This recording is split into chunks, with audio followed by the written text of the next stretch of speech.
Good morning, guys. Today I'm going to talk about Neill Blomkamp, as he is one of my favourite directors, and it's one of those directors where if you go and see a film in cinema and it says directed by, you get like a this is going to be awesome kind of feel. So I'm going to talk about Neill Blomkamp because I think he is underappreciated, and he deserves a lot more support than he gets. So to start us straight off, his films are all original. And I don't mean that in a sense of, we've never heard this storyline, etc. before, because inevitability with any storytelling is you're going to have similarities with other stories. But they're not based on anything. They're not a sequel, they're not a reboot, they're not based on a comic book or a graphic novel or anything like that. Not that there's anything wrong with that. We have some amazing films, obviously, from that. But there's a tendency for Hollywood to sort of over promote the more guaranteed moneymakers like that and abandon a few of the potentially good films that might flop just because it's more of a financial risk, obviously. However, along comes this Neill Blomkamp, and he has three completely original films based on absolutely nothing, full of interesting new characters, stories, and weapons, which that was a bit of a demented look, sorry, which we haven't seen before. And I think that is hugely commendable in modern Hollywood. I think, like I say, I don't think there's anything wrong with the sequels and stuff. A lot of my favourite recent films have been the sequels and like the Marvel movies and all this stuff. But you still need room for the original stories. If I think of some of my favourite films, Back to the Future, Terminator, some of the really awesome 80s films like that, it was from an era when Hollywood was willing to take more risks, and you sort of think, if they were willing to take risks now, what fascinating, awesome, iconographic films would we see? So another thing, his films are hardcore. Like, he doesn't pander to kids at all, and not that again there's anything wrong with that. I think the Marvel films, are nice sort of family films, and they're absolutely superb. A lot of characters in action films, they'll sort of be beaten up a bit, but they'll just sort of shrug it off. They get the cool little cut there or whatever. But Jesus Christ, Neill Blomkamp puts his characters through it. You take Matt Damon's character, for example, in Elysium. He gets his arm broken, he gets radiation poisoning, burn, whatever. Then he has the exoskeleton drilled into his bones, and then like a chip stuck in his head. By the end, he is just. I only get stabbed after that, of course, right afterwards. They suffer in his films, but I like that. It gives them a definite vulnerability, and makes them again more believable, and really adds to like the sort of grittiness of the future in his films.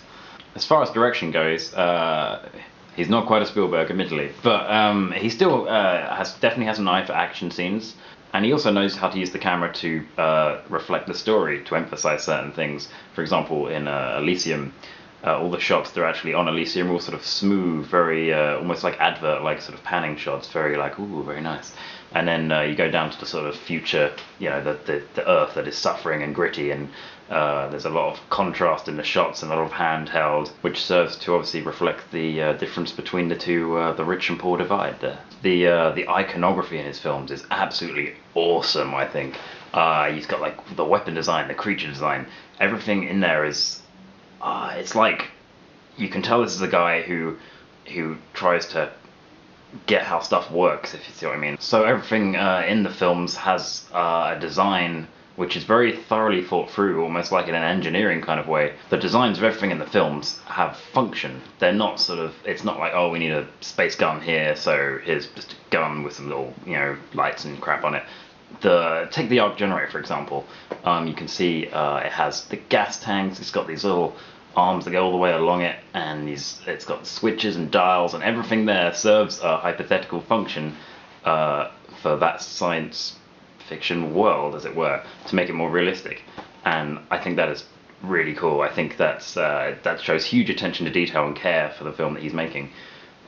Even some of the smaller props. I'm lucky enough to own this screen-used stun pistol from Elysium. And even this, like, it's barely in the film, but you still got like little switches, dials, logos and stuff all over it, which just really add to the detail and make the whole world a lot more submersive. And I think that is it's very important with a science fiction film, because the moment that film like feels silly, as it were, you kind of lose all credibility if you're going for a serious tone. In a similar vein, his use of CGI is brilliant. you look at again District 9, the alien prawns just look so real, and I'm not a huge fan of CGI. Like, it definitely has its place, absolutely, and it's in the right hands, it's a great thing. But I mean, that film's 7 years old, and they still look incredible. They look like objects. In Chappie, the main character is CGI, and there's a lot of shots where you couldn't tell if it was like a physical thing or CGI, which is the biggest compliment you can give it, I think. So he makes great use of that. I also really like the some of the characters he has, and this point's going to get a little more debatable now. I think he has really good characters in the films. I know a lot of people don't. They see him more of a sort of style over substance kind of guy.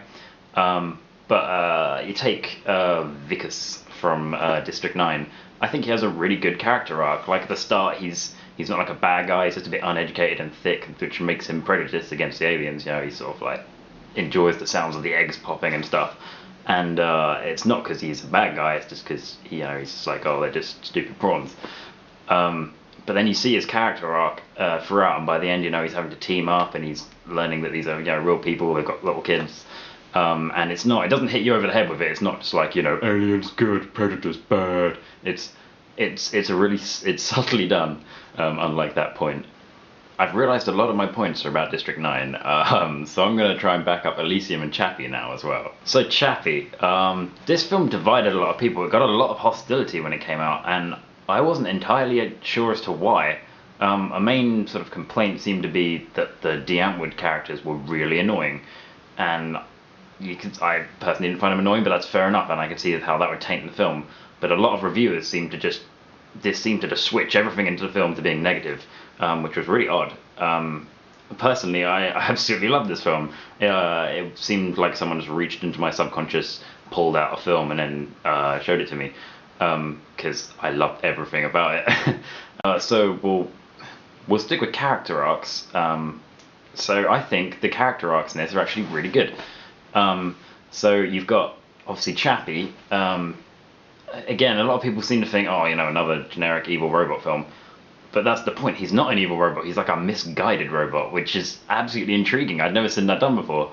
And even the actual D'Antwoord characters have an arc. They go from just utter twats into like nice twats, basically.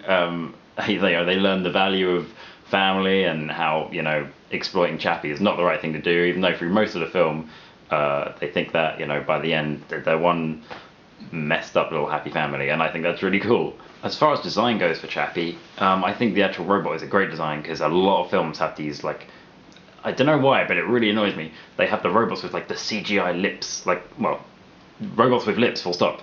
And it really annoys me, because robots have no need for lips, and they can look a lot more menacing, and there's so many other ways to show emotion rather than just like blah blah blah, that I think, and Chappie is one of those. He's got the sort of like eyebrow bar thing, and occasionally like the LEDs in his eyes and stuff, and I think that works really well and makes it more believable that it's just a functional kind of police robot that's had this AI put into it, rather than like a little happy, cuddly, like specifically created thing. I think that's really cool.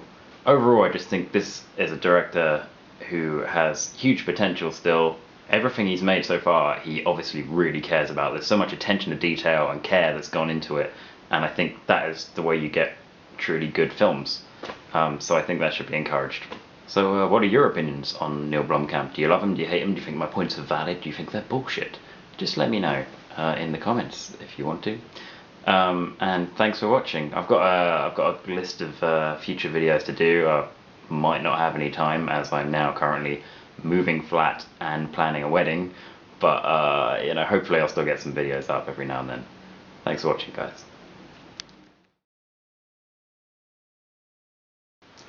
I'm very aware that I say a lot. I'm trying to deal with that, sorry.